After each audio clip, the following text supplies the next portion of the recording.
아저씨, 그 차 타면 안 돼요! 브레이크가 고장난 차에 타려던 그 순간 9살 여자아이가 달려와 외쳤습니다. 과연 누가 그의 목숨을 노렸을까요? 그리고 이 아이는 어떻게 위험을 알고 있었을까요? 영상 시청 전 구독과 좋아요 눌러주세요. 행복한 장여사를 찾아주신 고마운 분들께 기쁨과 행복이 가득하시길 바랍니다. 그럼 오늘의 이야기 지금부터 시작하겠습니다. 새벽 4시 30분 알람이 울리기도 전에 이준호는 잠에서 깨어났습니다. 몸에 밴 습관이었죠. 부산 항구에서 하역 일을 시작한 지 벌써 15년째. 한 번도 지각한 적이 없었거든요. 오늘도 또 하루가 시작되는구나. 준호는 작은 원룸에서 일어나 세면대로 향했습니다. 거울 속 자신의 모습이 초라해 보였죠. 거칠어진 손과 그을린 얼굴, 어깨에 밴 굽은 자세까지. 하지만 포기할 수는 없었습니다. 어머니, 조금만 더 기다려주세요. 준호는 서랍에서 꺼낸 낡은 지갑을 바라봤습니다. 그 안에는 어머니 사진과 함께 병원 진료비 영수증들이 가득했죠. 어머니는 3년 전부터 중환자실에 계셨는데 매달 나가는 병원비만 200만 원이 넘었습니다. 찬바람이 뼛속까지 파고드는 새벽 5시, 준호는 컨테이너 하역장으로 향했습니다. 부산 항구는 24시간 잠들지 않는 곳이었죠. 거대한 크레인들이 쉬지 않고 움직이고 트럭들이 끊임없이 드나들었습니다. 준호야, 오늘도 일찍 왔네. 형님들도 일찍 오셨네요. 오늘 작업량이 많다면서요? 동료들과 인사를 나누며 준호는 작업복을 갈아입었습니다. 낡고 기름때 묻은 작업복이었지만 이것이 준호의 전부였죠. 첫 번째 컨테이너가 크레인에 의해 내려졌습니다. 20톤이 넘는 무게였죠. 준호와 동료들은 그 안의 화물을 하나씩 트럭으로 옮겼습니다. 이거 정말 무겁네. 조심해서 들어. 준호야, 너 혼자 다 하려고 하지 마. 같이 하자. 하지만 준호는 남들보다 2배는 일했습니다. 일당이 많이 나와야 어머니 병원비를 낼 수 있었거든요. 등에 땀이 범벅이 되고 손에는 물집이 잡혔지만 멈출 수 없었습니다. 점심시간이 되자 준호는 혼자 항구 끝자락에 앉았습니다. 도시락을 먹으면서도 눈은 계속 저 멀리 보이는 고층 빌딩들을 바라보고 있었죠. 언젠가는 나도 저런 곳에서 일할 수 있을까?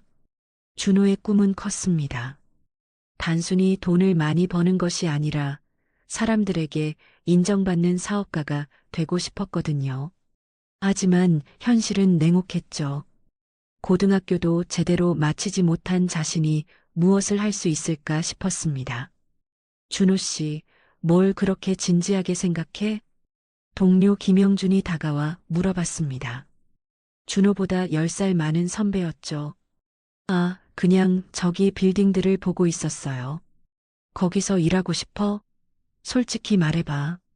준호는 잠깐 망설이다가 고개를 끄덕였습니다. 네, 언젠가는 그런 곳에서 일해보고 싶어요. 김영준은 웃으며 준호의 어깨를 두드렸습니다.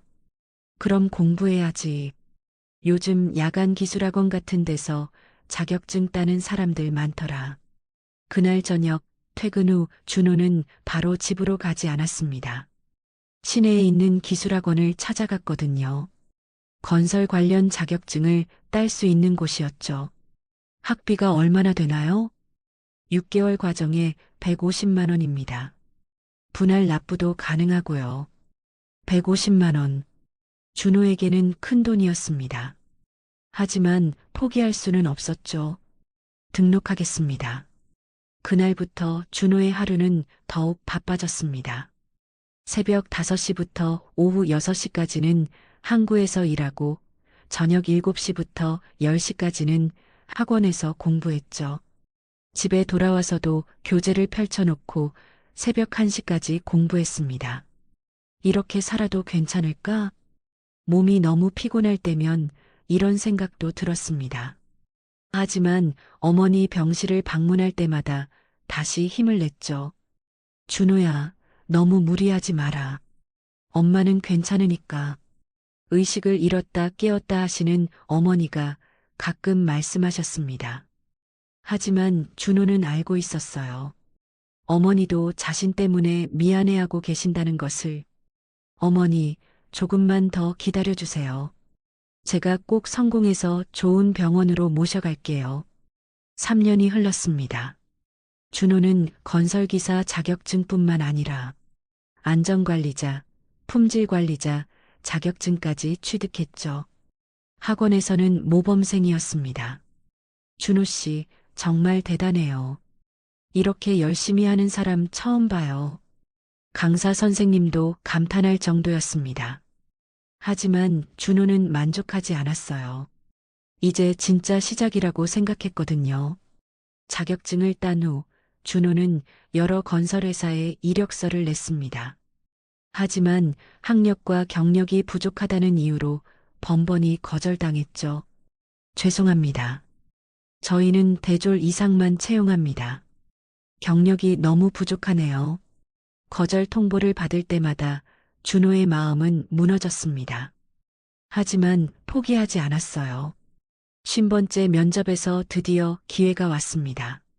작은 건설회사였지만 사장이 준호의 열정을 알아봐 준 것이죠. 학력은 부족하지만 이런 열정을 가진 사람은 드물어요. 한번 해보시죠. 준호는 그날 밤 잠을 이루지 못했습니다. 기쁨과 설렘, 그리고 두려움이 뒤섞였거든요. 첫 출근 날, 준호는 새벽 6시에 도착했습니다. 누구보다 일찍 와서 사무실을 청소하고 커피를 끓여놨죠. 이 사람이 새로 들어온 이준호 씨구나. 벌써 와 있네? 네, 안녕하세요. 열심히 하겠습니다. 준호의 당찬 인사에 동료들도 웃음을 지었습니다. 첫 현장에 나간 날, 준호는 눈을 크게 뜨고 모든 것을 흡수하려 했습니다. 설계도 보는 법부터 현장 관리까지 모르는 것이 너무 많았거든요. 준호 씨, 이해 안 되는 거 있으면 언제든 물어봐요. 현장 소장이 친절하게 말해줬지만 준호는 남에게 폐를 끼치고 싶지 않았습니다. 퇴근 후에도 관련 서적을 사서 공부했죠. 이렇게 열심히 하는 신입은 처음이야. 6개월 후 준호는 팀장으로 승진했습니다. 그리고 1년 뒤에는 작은 프로젝트를 단독으로 맡게 되었죠. 준호 씨가 담당한 현장이 가장 안전하고 품질도 좋다더라. 준호의 성실함과 실력은 서서히 업계에 알려지기 시작했습니다. 그리고 마침내 운명의 순간이 찾아왔죠. 부산 해운대 재개발 사업 입찰에 참여해 보겠습니까? 사장의 제안이었습니다. 큰 프로젝트였죠. 성공하면 회사도 준호도 한 단계 성장할 수 있는 기회였습니다. 해보겠습니다. 준호는 밤낮을 가리지 않고 입찰서를 작성했습니다. 현장을 수십 번 답사하고 설계도를 수백 번 검토했죠. 그 결과 놀랍게도 낙찰을 받았습니다. 큰 회사들을 제치고 말이죠. 축하합니다. 정말 대단해요. 동료들의 축하 속에서 준호는 눈물을 흘렸습니다. 드디어 꿈에 한 발짝 다가선 것 같았거든요. 프로젝트가 대성공을 거두자 준호는 독립을 결심했습니다. 부산건설이라는 이름으로 시작해 볼게요. 작은 사무실에서 시작한 회사였지만 준호의 마음은 벅찼습니다. 드디어 자신만의 회사를 갖게 된 것이죠. 부산건설이 안정 궤도에 오른 지 3년이 지났습니다.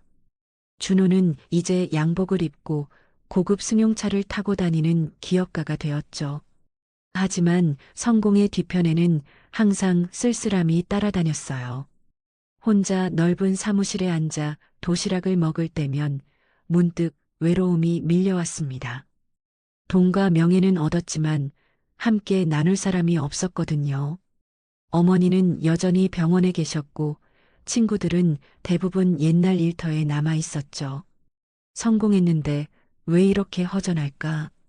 그런 준호의 외로움을 달래준 것은 윤정민과의 만남이었습니다. 어느 날 부산상 공회의소에서 열린 건설업계 세미나였죠. 준호는 기업가로서 네트워킹의 중요성을 깨닫고 참석했어요. 안녕하세요. 부산건설 대표님이시죠? 소문 많이 들었습니다. 우아한 목소리가 들려왔습니다. 돌아보니 아름다운 여성이 미소를 지으며 손을 내밀고 있었죠. 키가 크고 단아한 인상의 정민이었습니다. 아, 네. 안녕하세요. 준호는 당황했습니다. 이런 세련된 여성과 대화해 본 경험이 별로 없었거든요. 저는 윤정민입니다. 연세대학교에서 경영학을 전공했고 지금은 외국계 컨설팅 회사에서 일하고 있어요. 정민의 경력은 화려했습니다. 대학 졸업 후 미국에서 2년간 MBA 과정을 밟았고 돌아와서는 유명 외국계 회사에서 근무했다고 했죠. 대표님처럼 맨손으로 성공한 분들을 정말 존경해요. 저도 언젠가는 창업을 해보고 싶거든요. 정민의 말에 준호는 기분이 좋아졌습니다. 자신의 성공을 인정해주는 사람이 있다는 것이 새로웠거든요. 커피 한 잔 하실까요? 대표님 이야기를 더 듣고 싶어요. 그날부터 두 사람은 자주 만나게 되었습니다. 정민은 준호에게 비즈니스 조언을 해주었고 준호는 정민에게 창업 경험을 들려주었죠. 준호 씨는 정말 대단해요. 이런 어려운 환경에서 이만큼 성공하다니. 정민의 칭찬에 준호는 우쭐해졌습니다. 평생 인정받기 위해 살아왔는데 이런 지적이고 아름다운 여성이 자신을 높게 평가해주다니 말이죠. 정민 씨도 대단해요. 이렇게 훌륭한 분이 저 같은 사람에게 관심을 가져주다니. 모료, 저야말로 준호 씨 같은 분을 만나게 되어 영광이에요. 6개월간의 열정적인 연애 끝에 두 사람은 결혼을 결심했습니다. 준호는 정민을 위해 강남의 펜트하우스를 마련했고 성대한 결혼식도 올렸죠. 정민아, 정말 행복해. 이제 혼자가 아니구나.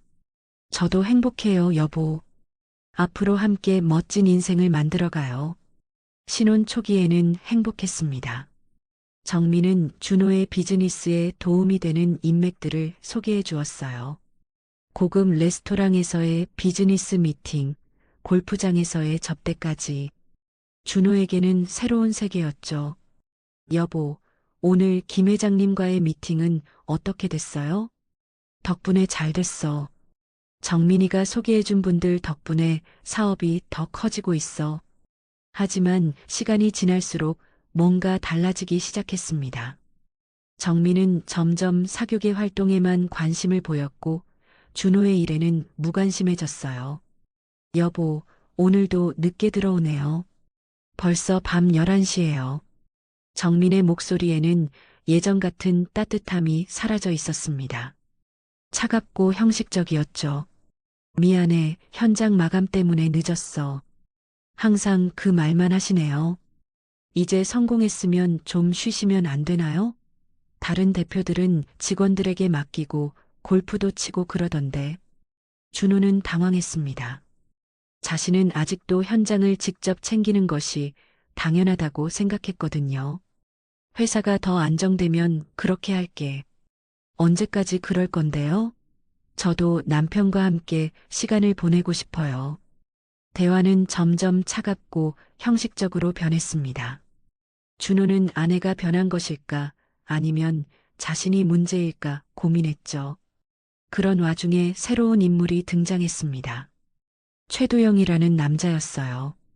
서울대 건축학과 출신의 미국 하버드에서 MBA까지 마친 엘리트였죠. 준호 대표님, 앞으로 잘 부탁드리겠습니다. 도영은 매너도 좋고 능력도 뛰어났습니다. 외모도 준수하고 말솜씨도 좋았죠. 준호는 그를 부사장으로 영입하며 중요한 업무들을 맡겼어요. 도영 씨가 오니까 확실히 회사가 체계적으로 변하는 것 같아. 준호는 도영을 신뢰했습니다. 자신에게 부족한 부분을 채워주는 동료라고 생각했거든요. 하지만 이상한 일들이 하나둘씩 생기기 시작했습니다. 정민이 도영을 유난히 가깝게 대하는 것이었어요. 형님, 오늘 회의는 어떻게 됐나요? 정민이 도영을 형님이라고 부르며 말하는 소리를 들었을 때 준호는 약간 이상하다고 느꼈습니다. 여보, 도영 씨와는 어떻게 아는 사이예요? 아, 대학교 선배인데 우연히 만나게 됐어요. 형님 같은 분이라서 그렇게 부르는 거예요. 정민의 대답은 자연스러워 보였지만 준호의 가슴 속에는 알 수 없는 불안감이 싹트기 시작했습니다. 회사 송년회에서도 이상한 장면을 목격했어요. 정민과 도영이 구석에서 진지하게 대화하는 모습이었죠. 뭘 그렇게 진지하게 이야기하고 있었어? 아, 별거 아니에요. 도영 씨가 사업 조언을 구해서요. 하지만 준호가 본 것은 단순한 사업 상담 같지 않았습니다. 두 사람의 분위기가 너무 가까워 보였거든요. 어느 날 밤 준호는 늦게 귀가했다가 정민이 전화 통화하는 소리를 들었습니다. 거실 문이 살짝 열려 있었죠. 형님, 조금만 더 기다려요. 곧 끝날 거예요. 제가 언제 실패한 적 있나요? 누구와 통화하는 걸까요? 준호는 문 앞에서 망설이다가 그냥 돌아서고 말았습니다. 의심하고 싶지 않았거든요. 하지만 며칠 뒤 우연히 정민의 휴대폰에서 메시지를 보게 되었습니다. 화면에 도영의 이름이 떠 있었어요. 오늘 저녁 7시에 평소 장소에서 만날까요? 네, 형님. 준호는 모르게 해주세요. 준호의 가슴이 철렁 내려앉았습니다. 왜 자신 몰래 만나야 할까요? 정민아, 이 메시지는 뭐야? 그거요? 형님이 사업 관련해서 조언을 구하신 거예요. 여보가 바쁘시니까 따로 만나서 이야기하자고 하셨어요. 정민의 설명은 그럴듯했습니다. 하지만 준호의 마음속 의심은 더욱 커져갔죠. 다음 날 회사에서 도영을 유심히 관찰해 봤습니다. 평소와 다른 점이 있는지 살펴보려 했거든요. 대표님, 오늘 뭔가 피곤해 보이시네요.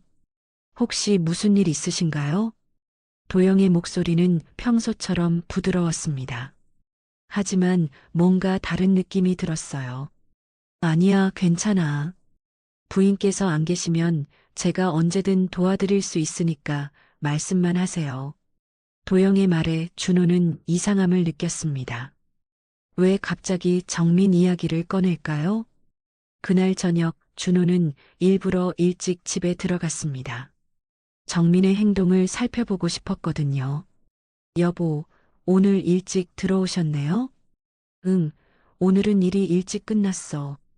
정민은 평소와 다름없어 보였습니다. 하지만 휴대폰을 자꾸 확인하는 모습이 눈에 띄었어요. 누구한테 연락 기다리는 거야? 아니에요. 아무것도 아니에요.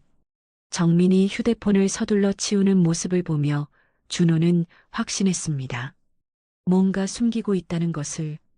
설마 그럴 리가 없을 거야. 준호는 자신을 달랬지만 의심의 씨앗은 이미 자라나고 있었습니다. 가장 믿었던 아내와 동료에 대한 불안감이 점점 커져가고 있었죠. 2025년 7월 16일 화요일. 이날은 준호에게 매우 중요한 날이었습니다. 부산 신도시 재개발 프로젝트 계약식이 있는 날이었거든요. 이 계약이 성사되면 부산건설은 한 단계 더 성장할 수 있었어요. 계약 규모만 해도 300억 원이 넘는 대형 프로젝트였죠. 전날 밤부터 준호는 잠을 이루지 못했습니다. 중요한 계약을 앞두고 있었기 때문이기도 했지만 정민과 도영에 대한 의심 때문에 마음이 편하지 않았거든요. 내일 계약만 잘 마무리되면 정민과도 다시 좋은 관계가 될 수 있을 거야. 준호는 스스로를 다독이며 긍정적으로 생각하려 했습니다. 아내를 의심하는 자신이 더 문제일 수도 있다고 생각했거든요. 새벽 5시 30분, 평소보다 일찍 일어난 준호는 샤워를 하고 정장을 차려입었습니다. 오늘만큼은 완벽해야 했어요. 거울 앞에서 넥타이를 매며 스스로를 격려했죠. 오늘이 새로운 시작이다. 모든 것이 잘 될 거야. 거실로 나온 준호는 정민이 벌써 일어나 커피를 내리고 있는 모습을 봤습니다. 평소엔 늦게까지 자는 정민이 이렇게 일찍 일어난 것이 의외였어요. 여보, 벌써 일어났네요? 오늘 중요한 날이라고 했죠? 네, 신도시 재개발 계약식이에요. 잘 됐으면 좋겠는데. 잘 될 거예요. 파이팅! 정민이 격려해주긴 했지만 어딘지 어색한 느낌이 들었습니다. 평소보다 과하게 밝은 것 같았거든요. 아침 식사를 간단히 마친 준호는 서류 가방을 들고 집을 나섰습니다. 오전 10시 계약식이었지만 일찍 가서 마지막 점검을 하고 싶었어요. 지하 주차장 엘리베이터에서 내린 준호는 자신의 BMW를 향해 걸었습니다. 차 키를 꺼내며 오늘 하루 일정을 머릿속으로 정리하고 있었죠. 오전 10시 계약식, 오후 2시 현장 점검, 저녁 7시 직원들과 회식. 차 문을 열려던 그 순간이었습니다. 갑자기 어디선가 아이가 뛰어왔어요. 숨을 헐떡이며 울먹이는 여자아이였죠. 아저씨, 아저씨. 9살 정도로 보이는 아이가 준호의 바지를 붙잡으며 외쳤습니다. 아이의 얼굴에는 공포와 절박함이 가득했어요. 뭐라고? 애야, 무슨 일이야? 준호는 당황했습니다. 처음 보는 아이가 갑자기 나타나서 자신을 붙잡다니 말이에요. 아저씨 차예요. 그 차 타면 안 돼요. 위험해요. 아이는 계속 울면서 말했습니다. 작은 손으로 준호의 옷을 꼭 붙잡고 놓지 않았어요. 무슨 소리니? 내 차가 왜 위험하다는 거야? 어젯밤에 나쁜 사람들이 와서 뭔가 했어요. 아이의 말에 준호는 더욱 혼란스러워졌습니다. 무슨 말인지 이해할 수 없었거든요. 천천히 말해보렴. 너는 누구고 어떻게 그런 걸 안다는 거야? 아이는 눈물을 닦으며 자신을 소개했습니다. 저는 서하늘이에요. 9살이고 저기 꽃집 외손녀예요. 하늘이가 가리킨 곳을 보니 지하 주차장 입구 근처에 작은 꽃집이 있었습니다. 그동안 별로 신경 쓰지 않았던 곳이었어요. 할머니가 어제 갑자기 아프셔서 병원에 가셨어요. 저는 혼자서 꽃집을 지키고 있었는데 하늘의 목소리가 떨렸습니다. 어젯밤 11시쯤이었어요. 무서운 사람 둘이 와서 아저씨 차를 만졌어요. 무서운 사람이라니? 한 명은 예쁜 여자였는데 키가 크고 한 명은 잘생긴 남자였어요. 그런데 정말 무서웠어요. 하늘의 말을 들으며 준호의 가슴이 철렁 내려앉았습니다. 키 큰 예쁜 여자, 잘생긴 남자라니. 혹시 정민과 도영을 말하는 건 아닐까요? 그 사람들이 뭘 했는데? 차 밑으로 들어가서 뭔가 작업했어요. 여자가 남자를 형님이라고 불렀어요. 형님이라는 말에 준호는 충격을 받았습니다.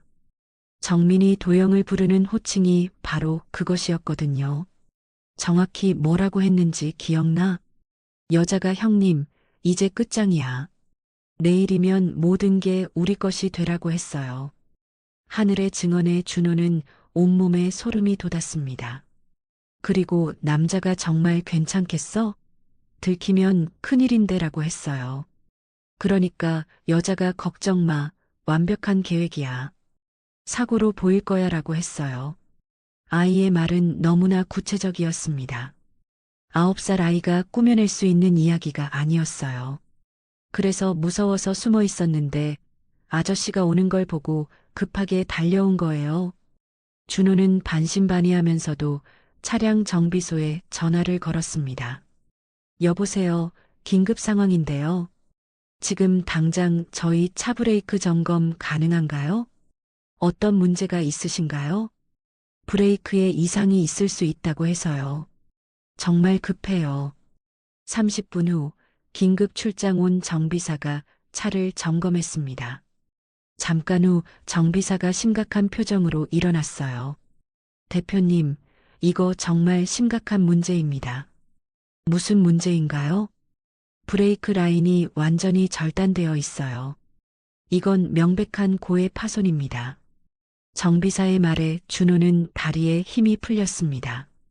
만약 이 상태로 운전하셨다면 브레이크를 밟아도 전혀 작동하지 않았을 거예요.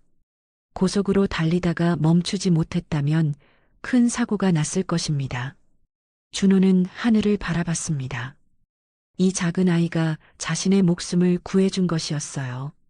하늘아, 정말 고마워. 내가 아니었다면 큰일 날 뻔했어. 다행이에요. 아저씨가 다치면 안 되니까요.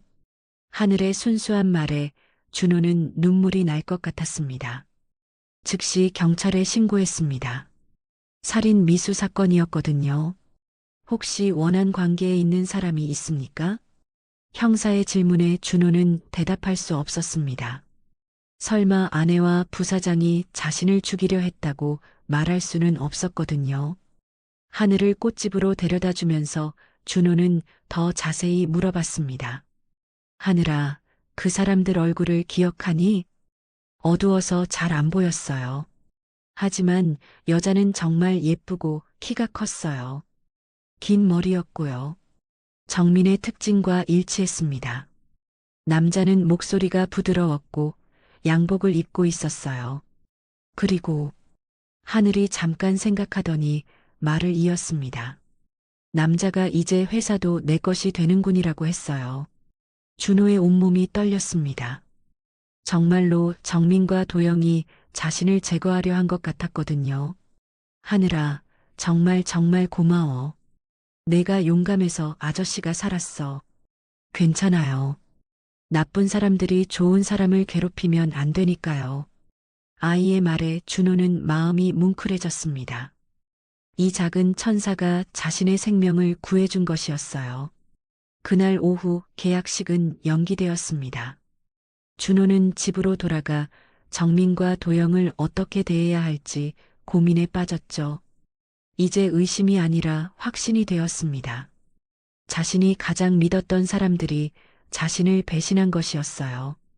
경찰서에서 나온 준호의 마음은 무거웠습니다. 살인 미수 신고를 했지만 확실한 증거가 부족해 수사가 쉽지 않을 것 같았거든요. 하늘의 증언은 있었지만 9살 아이의 말만으로는 법적 효력이 제한적이었어요. 대표님께서 원한을 살 만한 일이 있으셨나요?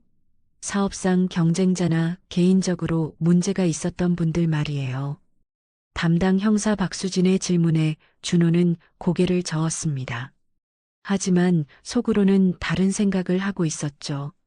정민과 도영을 의심한다고 말할 수는 없었거든요. 아직 확실한 증거가 없었으니까요. 특별히 그런 사람은 없습니다. 사업도 깨끗하게 해왔고 개인적으로도 문제없이 지냈어요. 그렇다면 무작위 범죄일 가능성도 있겠네요. 하지만 브레이크를 고의로 절단한 걸 보면 계획적인 범행 같은데. 형사는 고개를 갸우뚱하며 사건 파일에 메모를 적었습니다. 집으로 돌아가는 길에 준호는 복잡한 심경이었어요. 이제 정민과 도영을 어떤 눈으로 바라봐야 할지 모르겠었거든요. 평소와 다름없이 행동해야 할지 아니면 대놓고 의심을 표출해야 할지 고민스러웠죠. 집에 도착했을 때 정민은 거실에서 와인을 마시며 잡지를 보고 있었습니다. 평소보다 화장을 진하게 하고 있었는데 뭔가 들뜬 기분인 것 같았어요. 여보, 오늘 계약은 어떻게 됐어요? 생각보다 늦게 들어오시네요. 정민의 목소리에는 평소와 다른 무언가가 있었습니다. 기대감? 아니면 긴장감? 아, 차에 문제가 생겨서 정비소에 갔다 왔어. 계약은 연기됐고, 준호는 일부러 담담하게 말했습니다. 정민의 반응을 살펴보려 했거든요. 차의 문제요? 심각한 건 아니죠? 새 차인데 벌써 고장이 나다니. 정민의 목소리에는 놀람보다는 실망이 섞여 있는 것 같았어요.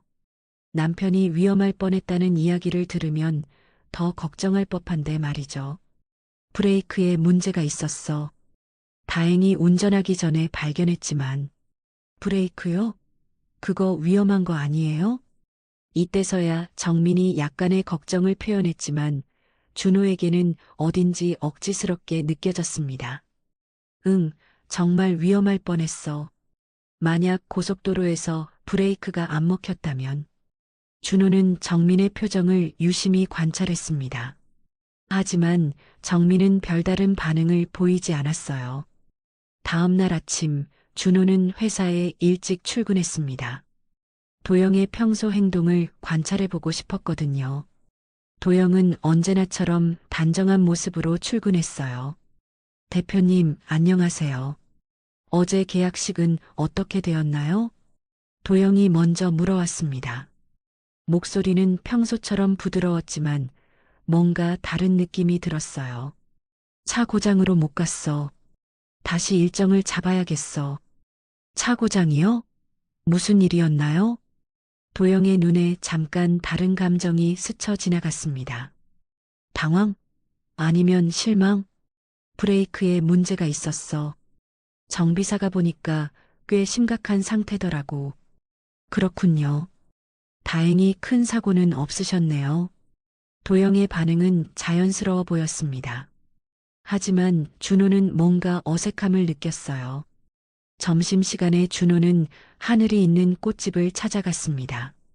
어제 자신의 생명을 구해준 아이에게 고마움을 표현하고 싶었고, 혹시 더 기억나는 것이 있는지 알아보고 싶었거든요. 하늘아, 어제 정말 고마웠어. 덕분에 큰 일을 면했어. 아저씨, 괜찮으세요? 나쁜 사람들 잡혔나요? 하늘의 순수한 관심에 준호는 마음이 따뜻해졌습니다. 아직은 아니야. 하늘이가 본 그 사람들에 대해서 혹시 더 기억나는 게 있니? 하늘은 잠깐 생각하더니 고개를 끄덕였어요. 있어요. 여자가 이제 끝장이야, 형님. 내일이면 모든 게 우리 것이 되라고 했을 때 남자가 뭐라고 했는지 기억났어요. 뭐라고 했는데? 정말 괜찮겠어? 들키면 큰일인데. 특히 그 아이한테라고 했어요. 준호는 소름이 돋았습니다. 그리고 여자가 걱정 마. 완벽한 계획이야. 사고로 보일 거고 보험금도 받을 수 있어라고 했어요. 보험금이라는 말에 준호는 충격을 받았습니다. 자신의 생명보험 수혜자는 정민이었거든요. 또 뭔가 있었니? 남자가 회사는 어떻게 할 거야? 라고 물어봤어요. 그러니까 여자가 내가 다 계획해뒀어. 횡령 혐의를 씌우면 되라고 했어요. 하늘의 증언은 점점 구체적이고 충격적이었습니다. 그날 저녁 준호는 일부러 늦게 집에 들어갔습니다. 정민이 또 수상한 전화를 하는지 확인하고 싶었거든요. 복도에 도착했을 때 정민이 전화하는 소리가 들렸어요. 형님, 왜 실패했죠? 분명히 완벽했는데. 준호는 숨을 죽이고 귀를 기울였습니다. 그애요? 꽃집 애가 방해했다고요? 어떻게 그런 일이? 정민의 목소리에 당황과 분노가 섞여 있었어요. 이제 어떻게 하죠? 경찰도 수사를 시작했다던데. 다른 방법을 생각해야겠어요. 네, 알겠어요. 형님 말씀대로 비계획을 실행하죠. 이번엔 실패하면 안 되니까요. 더 이상 들을 필요가 없었습니다. 준호는 모든 것을 확신했죠. 자신이 가장 믿었던 아내와 동료가 자신을 배신한 것이었어요. 준호의 손이 부들부들 떨렸습니다. 분노와 배신감, 그리고 깊은 상처가 한꺼번에 밀려왔거든요. 거실로 들어간 준호는 평소처럼 인사했습니다. 여보, 오늘도 늦었네요. 정민은 언제 그랬냐는 듯 평온한 얼굴로 맞아주었어요. 수고하셨어요. 저녁 드시겠어요? 아니야, 배불러. 먼저 들어가서 쉬어. 그날 밤 준호는 잠들지 못했습니다. 지금까지 자신이 얼마나 순진했는지, 그리고 정민과 도영이 얼마나 치밀하게 자신을 속여왔는지 깨달았거든요.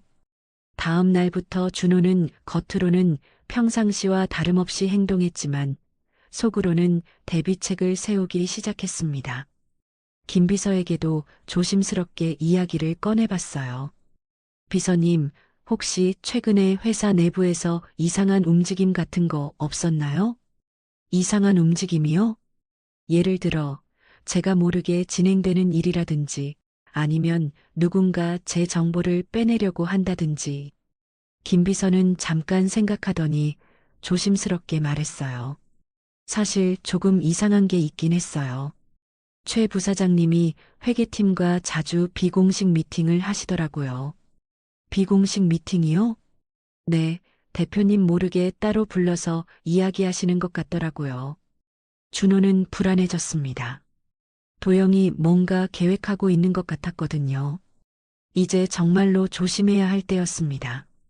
하늘의 증언대로 그들이 비계획을 실행한다면 이번에는 더욱 치밀하고 위험할 것이었어요. 며칠 뒤 준호는 하늘이와 더 많은 시간을 보내게 되었습니다. 아이가 자신의 생명을 구해준 은인이기도 했고 할머니가 병원에 입원하신 후 혼자 지내는 모습이 마음에 걸렸거든요. 하늘아, 할머니는 어떠시니? 많이 아프세요. 의사 선생님이 수술을 해야 한다고 하는데 돈이 너무 많이 든대요. 하늘의 작은 어깨가 축 처진 모습을 보며 준호는 마음이 아팠습니다. 이렇게 어린아이가 할머니 걱정까지 해야 한다니 말이에요. 그리고 부모님은 어디 계시니? 하늘의 얼굴이 순간 어두워졌습니다. 엄마는 병원에 계세요. 의식이 없으신 지 3년 됐어요. 아빠는 모르겠어요. 엄마가 의식불명이라고? 네. 제가 6살 때 교통사고를 당하셨어요. 그때부터 계속 잠들어 계세요. 준호는 가슴이 먹먹해졌습니다. 이런 어린 나이에 이렇게 큰 시련을 겪고 있다니 말이에요. 엄마 병문안을 가볼까? 아저씨가 함께 가면 어떨까? 정말요? 엄마를 보여드리고 싶었어요. 엄마는 정말 예쁘거든요. 하늘의 얼굴이 환하게 밝아졌습니다. 엄마 이야기를 할 때만큼은 아이다운 미소를 지었어요.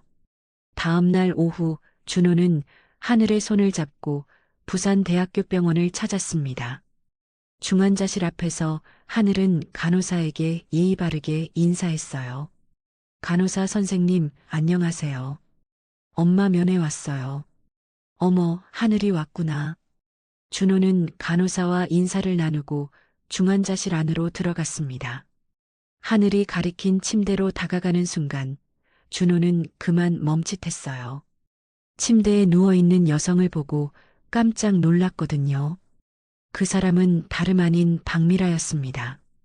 대학 시절 3년간 깊이 사랑했던 연인이었어요.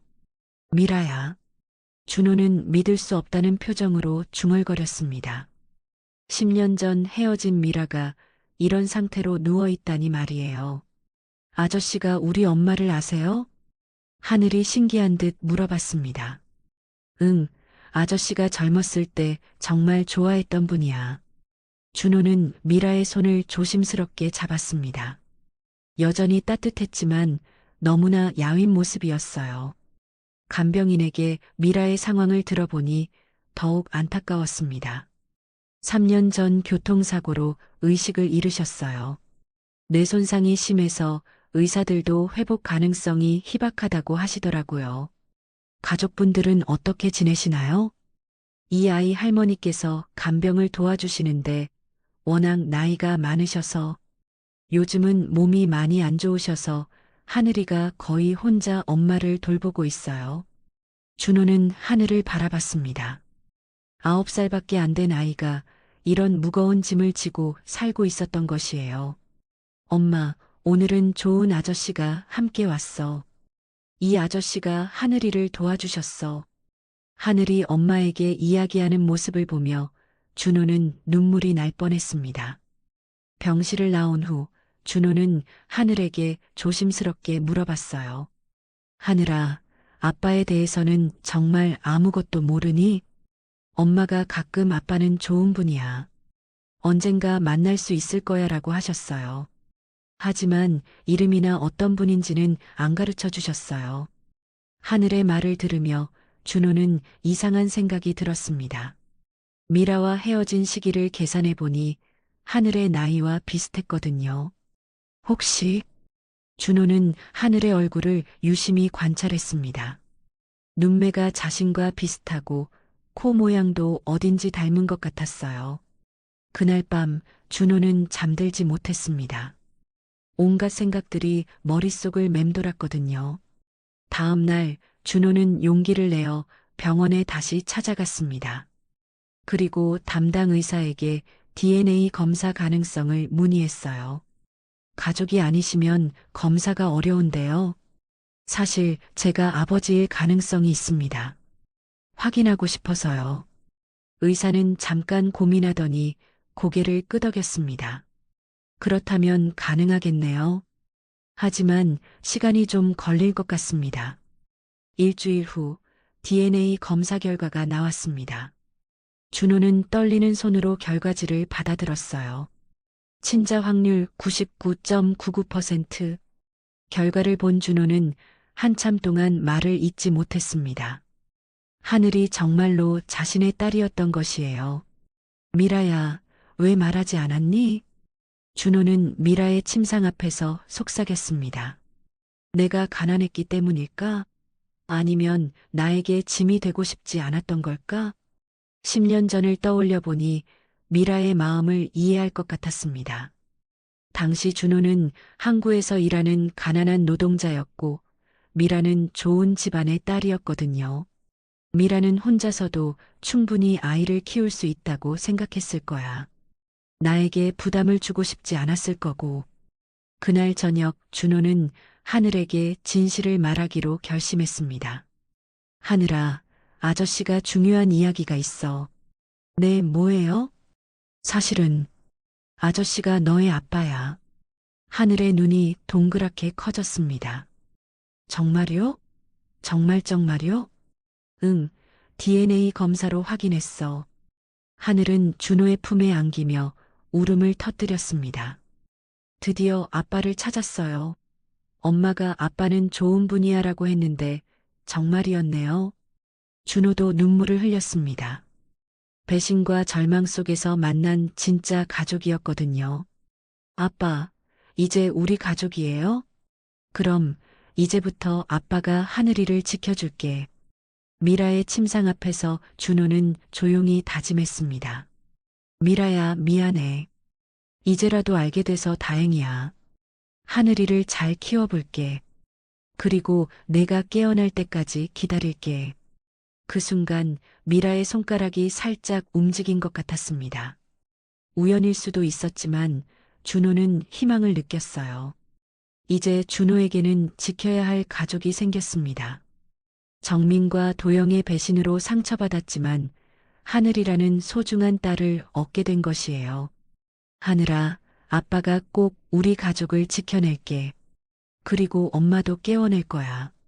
준호의 결심은 더욱 단단해졌습니다.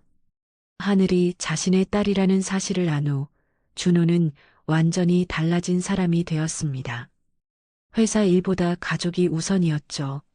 매일 저녁 하늘이와 시간을 보내고 주말엔 함께 미라를 병문안했어요. 하지만 정민과 도영은 이미 치밀한 계획을 세워놓고 있었습니다. 10월 15일 월요일 아침 준호는 평소보다 30분 늦게 회사에 도착했습니다.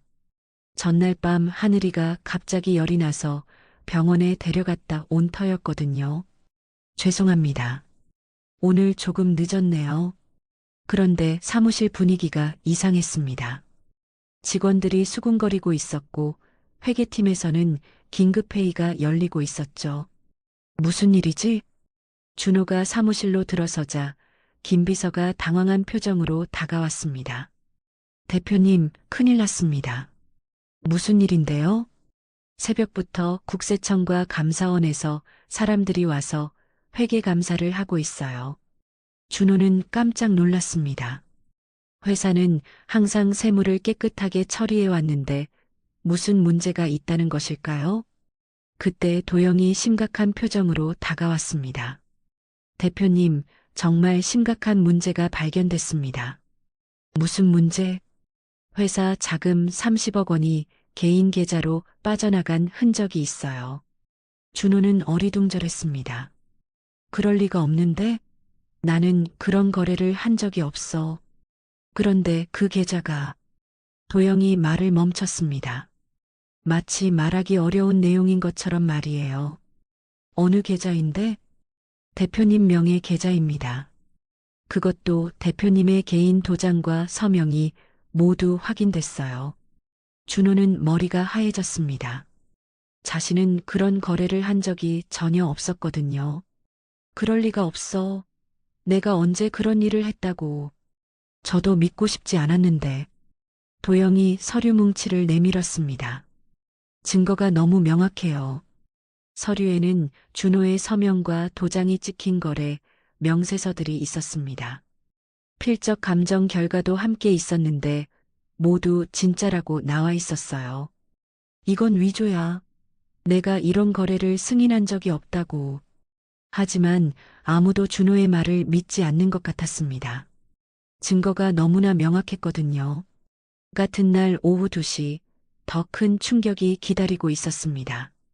검찰청에서 수사관들이 나와 준호를 소환했거든요. 이준호 대표님이시죠? 탈세 및 횡령 혐의로 조사가 필요합니다. 이게 무슨 소리예요? 저는 그런 일을 한 적이 없습니다. 하지만 수사관들은 이미 영장을 준비해 와 있었습니다. 조용히 따라와 주세요. 저항하시면 공무집행 방해죄가 추가됩니다. 준호는 직원들이 보는 앞에서 수갑을 차고 연행되었습니다. 평생 한 번도 경험해보지 못한 치욕스러운 순간이었어요. 수사기관에서 조사받는 동안 준호는 계속 결백을 주장했습니다. 저는 정말로 그런 돈을 빼낸 적이 없습니다. 누군가 저를 함정에 빠뜨린 거예요. 그럼 이 서명과 도장은 어떻게 설명하시겠습니까? 수사관이 내민 서류들은 완벽했습니다. 준호 자신도 진짜와 구별할 수 없을 정도였어요.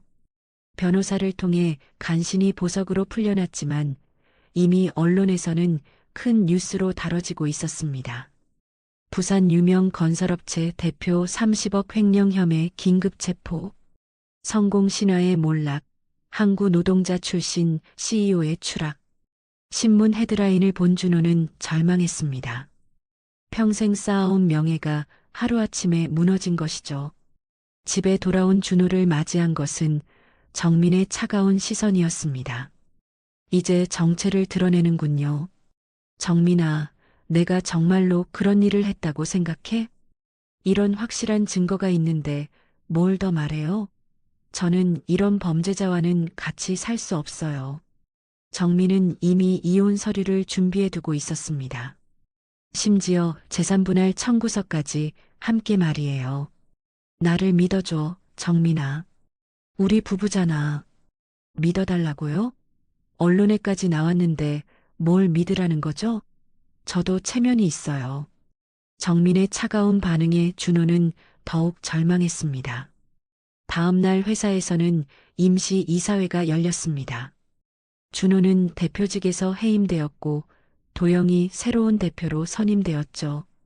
준호 씨, 정말 안타까운 일입니다. 하지만 회사를 위해서는 어쩔 수 없는 결정이었어요. 도영의 말에는 가식적인 동정이 섞여 있었습니다. 하지만 그의 눈빛에는 승리의 기쁨이 스며 있었어요. 이사회의 만장일치 결정입니다. 앞으로 회사 출입도 금지됩니다. 이건 말이 안 돼. 내가 직접 세운 회사야. 보안상 문제가 있을 수 있다고 판단했습니다. 경비원들이 준호를 에스코트했습니다. 자신이 직접 설립한 회사에서 쫓겨나는 순간이었죠. 사무용품을 담은 작은 박스를 들고 회사를 나서는 준호의 뒷모습은 처량했습니다. 한때 자신을 따랐던 직원들은 모두 고개를 돌리며 외면했어요. 대표님, 김비서만이 안타까운 표정으로 바라봤지만 다른 사람들 눈치 때문에 다가오지는 못했습니다. 그날 저녁 준호는 하늘이가 있는 꽃집을 찾았습니다. 이제 더 이상 갈 곳이 없었거든요. 아빠, 왜 그렇게 슬퍼 보여요? 하늘이 순수한 눈으로 물어봤습니다. 아빠가 좀 힘든 일을 겪고 있어. 하지만 괜찮아. 준호는 억지로 미소를 지었습니다. 딸 앞에서만큼은 약한 모습을 보이고 싶지 않았거든요. 아빠는 좋은 사람이에요. 나쁜 사람들이 아빠를 괴롭히는 거죠? 하늘의 순수한 말에 준호의 눈가가 뜨거워졌습니다. 그래, 하늘이가 맞아. 하지만 아빠는 틀림없이 이겨낼 거야. 저도 아빠를 도와드릴게요. 우리 함께 힘내요. 하늘이 작은 손으로 준호의 손을 꼭 잡았습니다. 그 순간 준호는 다시 싸울 이유를 찾았습니다. 하늘이와 의식 없는 미라를 위해서라도 포기할 수는 없었어요. 그래, 아빠가 꼭 진실을 밝혀낼게. 그리고 나쁜 사람들을 혼내줄 거야. 준호의 눈에 다시 투지가 살아났습니다. 절망의 끝에서 희망을 찾기 시작한 것이었죠. 준호는 절망의 끝에서 희망을 찾기 시작했습니다. 하늘이를 위해서라도 포기할 수 없었어요.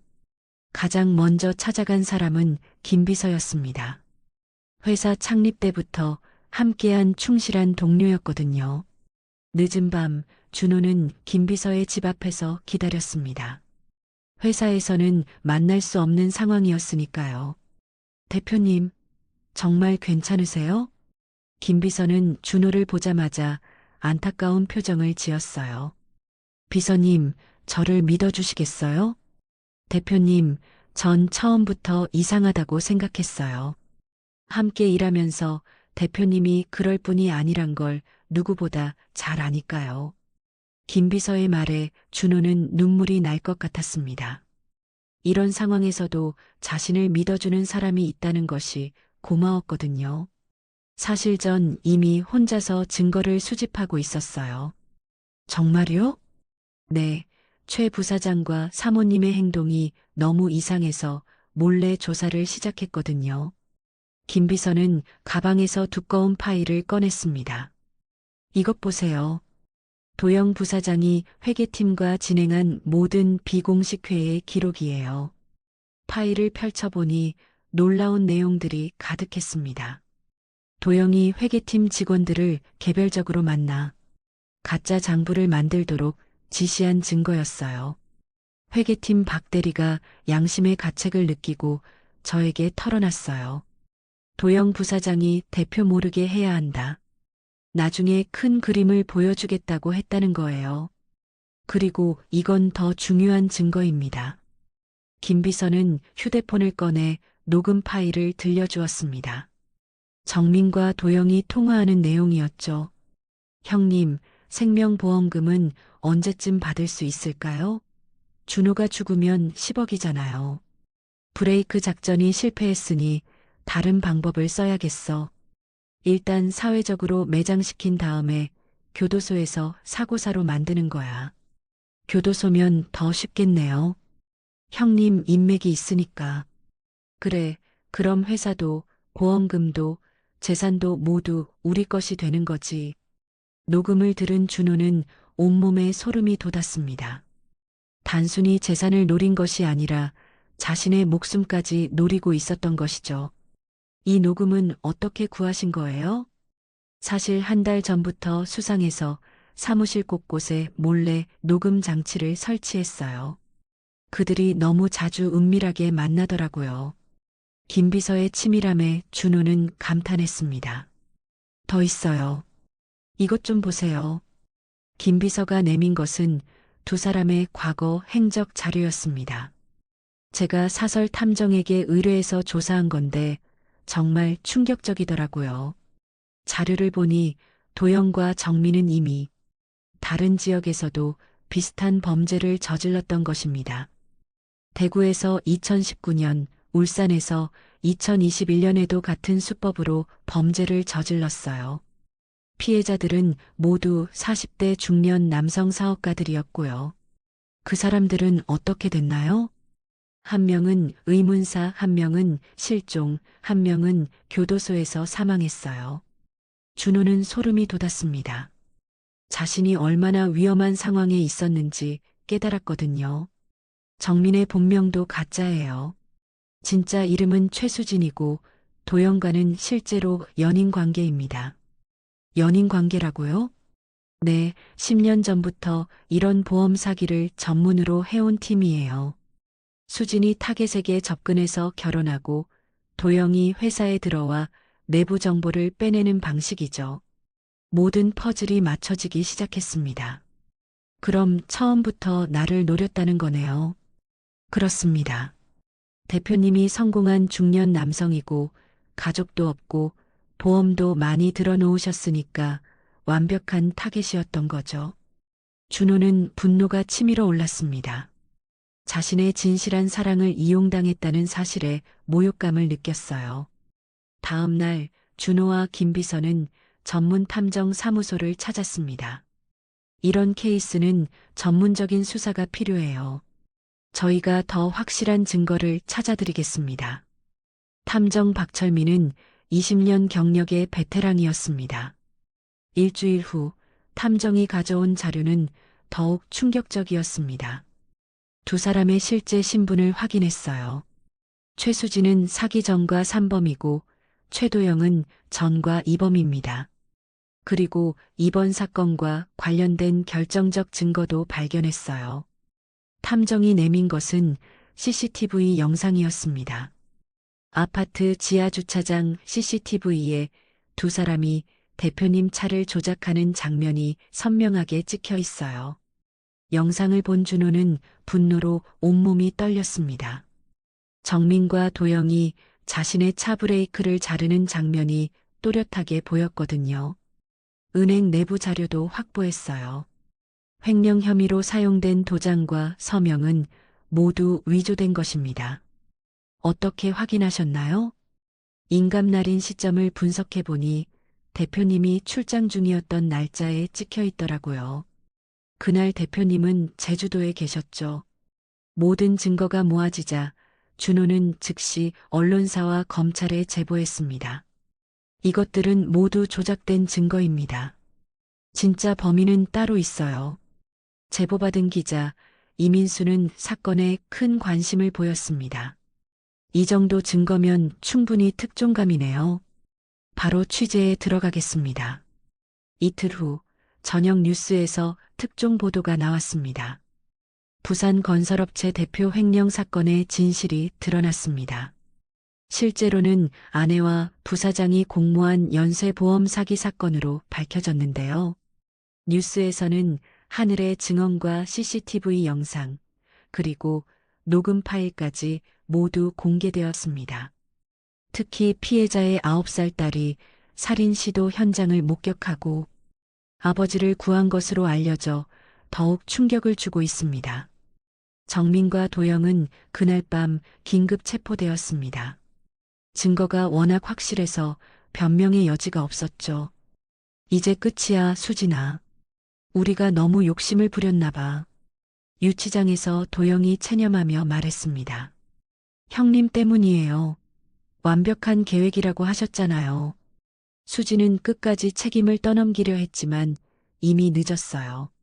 3개월 후 재판부는 두 사람에게 각각 15년과 12년의 중형을 선고했습니다. 피고인들은 계획적이고 지속적으로 범죄를 저질렀으며 특히 살인 시도까지 한 점을 감안하여 중형을 선고합니다. 준호의 무죄도 완전히 입증되었습니다. 회사도 되찾았고 명예도 회복했죠. 법정을 나서며 준호는 하늘의 손을 꼭 잡았습니다. 하늘아, 정의가 승리했어. 이제 진짜 새로운 시작이야. 법정 판결이 끝난 지 2개월 후 준호는 매일 아침 병원을 찾는 것이 일상이 되었습니다. 미라에게 모든 이야기를 들려주고 싶었거든요.